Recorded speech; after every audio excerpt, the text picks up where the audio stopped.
the difference between a state change and a different stage in your own evolution. I think Ken Wilber spoke about this, that this difference is so significant. My personal experience is 100% agree with the fact that looking for a state change may open you to something. And if you don't have the circuitry to translate what you're experiencing there, it can actually cause the psyche to be more challenged because it doesn't have a grounded reference point to process the information that it's perceiving. And it can cause more anxiety or dissonance in the field, in the system. So when we bring this into the body is this grand neutrality that just centralizes and allows for the alchemizing of all things that we are experiencing in a harmonious way. It operates it always tells the truth.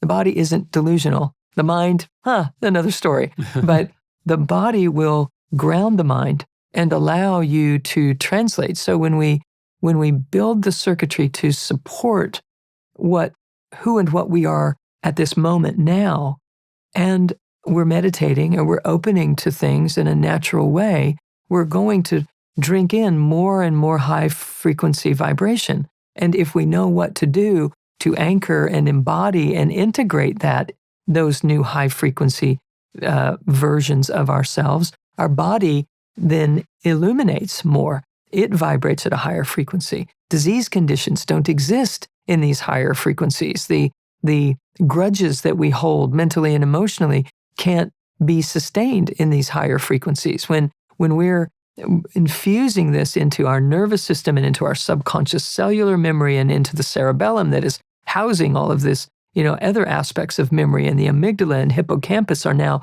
floating in an environment that is of a higher nature, they don't care about these old conclusions that we drew. They can't hold themselves together. They dissipate, they disperse, it reconstructs who we are if we're bringing it to the body, grounding it and integrating with every elevated state that we ever have. So if someone is pursuing a way to change their state, and my mind just went to, 30 years ago, we were coached to change your state. If you're having a hard time, just change your state. Just get in there and whatever it takes, just change your state. It's like, yeah, what we built was an ability to divert and to deflect and to deny because we weren't addressing why am I feeling the way that I'm feeling? And we weren't understanding that the best way to answer that question is to not ask why, but to ask where, and to be present with ourselves in a way that we weren't present before, and allow that to be now included in the recipe of my groundedness, of who I am, my reference point, my come from. When we start to embrace those things and build the circuitry for that, we're building the circuitry for this subtle self to now resonate on a higher and higher level all the time. And in that, it finds its ability to enliven, enlighten, and embody the wholeness of our being. A Buddhic consciousness, a Christic consciousness, these elevated states of illumination that are able to be embodied as well. Thousands of years ago, anyone could be Buddha. These are the words of the Buddha, right? So what does this mean? It means get busy not being so busy and start feeling into what is really true for you. And we can open the doors for this to happen for us.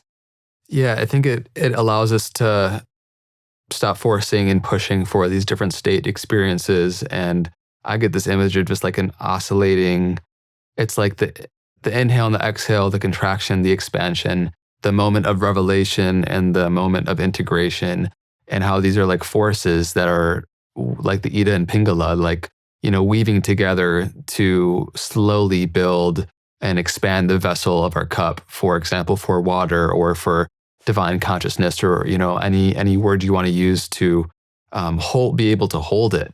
And so it's an important reminder to like realize that this path takes time, and we all have different starting points in terms of where, we were from our family and how we developed mentally, physically, energetically. And as we start to expand our capacity, then there's not a single area of life that doesn't improve from that standpoint, 100%. We are a vessel.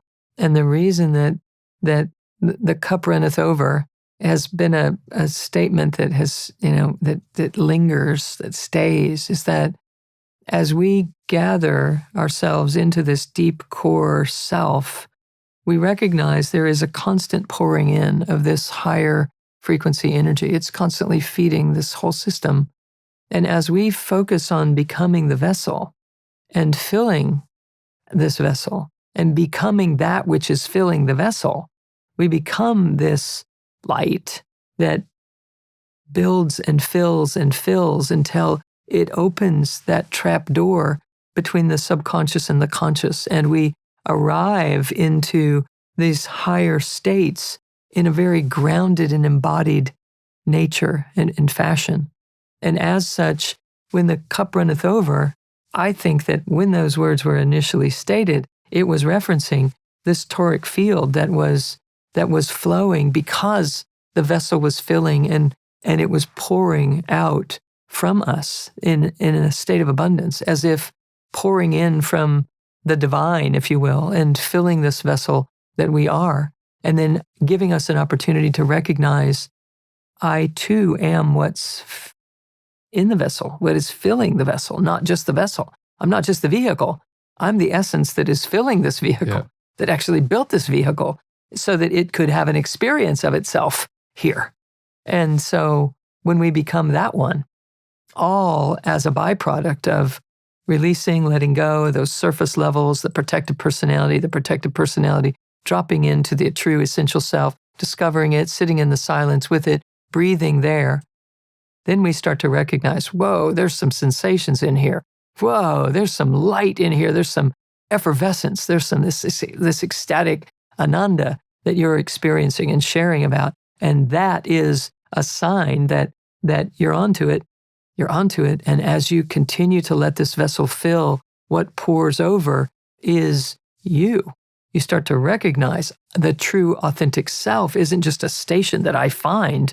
It's this living, breathing, fluid, liquid, lighted, loving presence that's pouring out into this realm as the solution itself. That invites such a reverence to the body and mind as it is a vessel for our true nature to be held in. We get to have this experience of ourself, expand the capacity for it. And then the great sages of our time, whether it's Buddha or Christ, they are individuals, you would say then, that have allowed themselves to expand their vessel to then realize that they are the divine consciousness that animates it. And it's so inspiring to be in the presence of, and also not just literally physically, which is of course a great luxury to be able to do so, but through the words and through the teachings of these individuals, where their presence and what they shared emanates that love in which we originate from, and that light illuminates darkness wherever they go, in a sense. And so it's really inspiring when you see the spiral of growth, where we start to expand and recognize our true nature, what becomes available to us, and how we can support ourselves and those around us.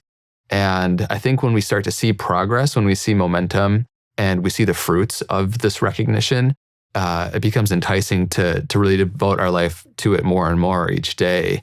And that's where things get really exciting, because then each day, each moment is an opportunity to be in the recognition of that and to live from that place.